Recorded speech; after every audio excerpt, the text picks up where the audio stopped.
Tuturuan ko naman kayo paano mag-deposit. Deposit sa WeTrade. Alright? So, pupunta tayo sa Mine. Mine niya, pero hindi tayo nagbebenta, guys.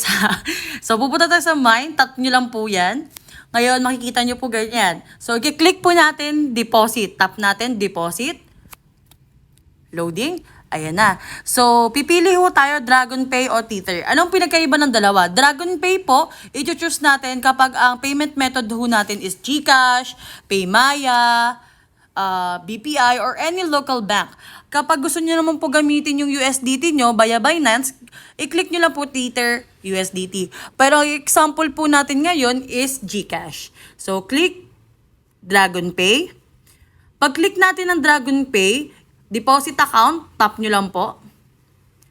Ayan. So sa akin na dormant na. Bakit? Hindi ko kasi ginagamit. So ngayon, pwede tayo mag-deposit sa WeTrade wallet. Pero kung gusto nyo directly dun sa MetaTrader 4 ID nyo or MetaTrader 4 number nyo, pwede nyong i-click yung mga MetaTrader 4 ID nyo. Like for example, yung 6713805, MetaTrader 4 number yan. So pwede nyo i-choose. Pero ngayon, ang choose natin is WeTrade wallet. Ayan. So, magkano ang di-deposit natin? Try natin 50 USD kasi ang minimum deposit po ni WeTrade is 50. So, click natin. Itong 2,869.89, ito yung currently amount ng Forex versus, USD versus PHP. So, yun yung pinagkaiba nilang dalawa or yung exchange rate na tinatawag. So, exchange rate right now is 2,869.89. So, dapat kailangan may nakareding ganyang amount na sa GCash natin or sa any local bank. Kasi kung kulang, automatically, hindi yon magsasucess ang deposit natin. So, click next step. Ayan. Pag-click ng next step, automatically, dadirect tayo dito. Ito yung mga terms and conditions, merchant reference. I-click lang natin yung Pay Now. So, ibig sabihin, nagbabayad kayo kay WeTrade Holding Limited. So, directly to the company, hindi sa ibang tao, hindi sa akin. Automatically, nagde-deposit kayo kay WeTrade. So, click natin, Pay Now.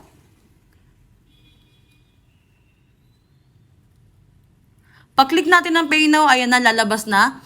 Ayan pa rin, same company name, binabayaran mo, nagre-request ka. Source, click natin yung select a payment option. Slide lang. Hanapin natin si GCash Pay Bills. Ayan. Kung PayMaya, click nyo lang Maya. Pag GCash. Ayan. Choose nyo lang din yung mga bank date, mga bank nyo. Bababa nyo lang, hahanapin nyo lang yan dyan. Kung over the counter, meron tayong Cebuana, Palawan, and so on, so forth. Tapos, choose natin GCash. Ayan. Pag choose natin GCash, agree lang sa terms and condition. Pag agree, dyan na tayo sa next step. Click select. Automatically, pag click ng select, tap nyo lang yung send instruction via email and mobile number. Huwag nyo na itong i-edit kasi directly na yan diretso sa email nyo, which is nakalagay dito ang email na mag-sender reference is nicklinoyan03@gmail.com. So, send instruction lang.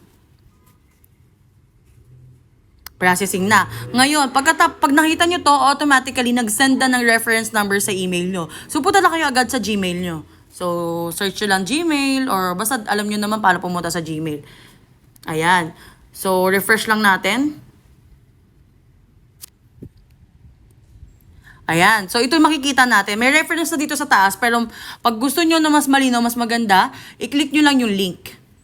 Ayan. Pag click nyo ng link, lalabas na yung reference number nyo. Ayan, nakalagay status pa pending. So, click nyo yung reference number, copy-paste nyo. Punta kayo sa GCash. Pagpunta nyo sa GCash, Pay Bills. Ayan, andito na rin naman yung step. So, pupunta lang daw kayo sa GCash. Kiklik nyo Pay Bills, search for the biller DragonPay. So, hanapin nyo DragonPay, indicate your reference number. So, itong copy-paste, kinopy-paste natin na reference number. Tapos, ayan, dahil nga may surcharge daw si GCash, may 10 pesos daw na charge. Okay? Alright, so like for example, nandito na tayo sa GCash. Pag-open nyo ng GCash, click nyo yung View All. Pag-click nyo yung View All, hanapin natin yung Pay Bills. Ayan. Bills. So, nakita naman natin na meron din dito sa taas, Bills, pwede yan. Or, pwede kayong, kung walang Bills or Pay Bills, harap nyo po tayo lang sa Bills. Ayan. Ngayon, search natin DragonPay. Si DragonPay, siya yung merchant. Okay, search natin DragonPay. Ayan. Tapos, di ba yung reference number kanina, kinopy-paste natin. So, copy-paste lang natin. Yung magkano yung amount, yung nakita natin kanina, 2,869. Yung contact number mo, so phone number mo, ilagay mo dito. Tapos, email mo para may resibo ka.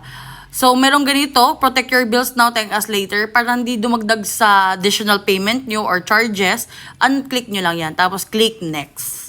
Then, pay now.